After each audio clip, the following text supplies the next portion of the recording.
I believe in being humble in success without bitterness in defeat.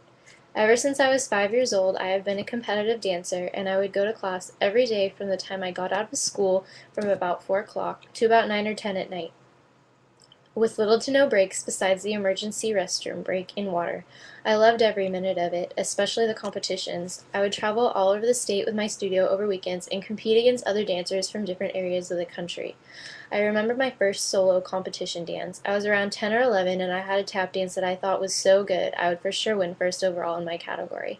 I thought to myself, there's no way I wouldn't be able to win due to the amount of time and work I had put in this dance with my instructor. I thought I was the best.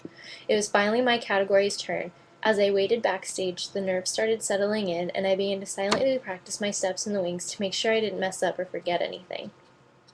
My instructor told me to not be nervous. I knew the dance like the back of my hand, so I shouldn't have anything to worry about.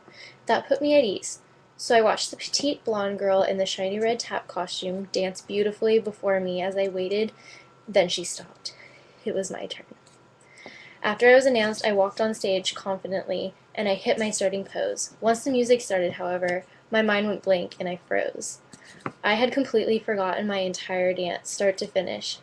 Luckily, with my quick thinking, however, I managed to improvise on the spot and come up with my own version of the dance, and finally halfway through I started to get it back, and I finished with a bang.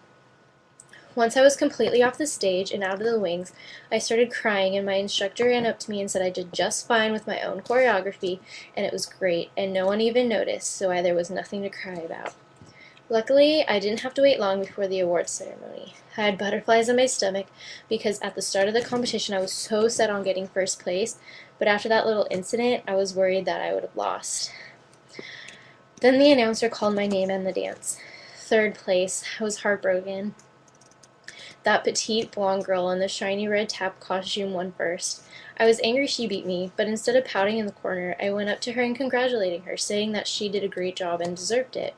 After I learned that no matter what happens in the end, as long as you have fun, it's worth it. You don't always have to win first place.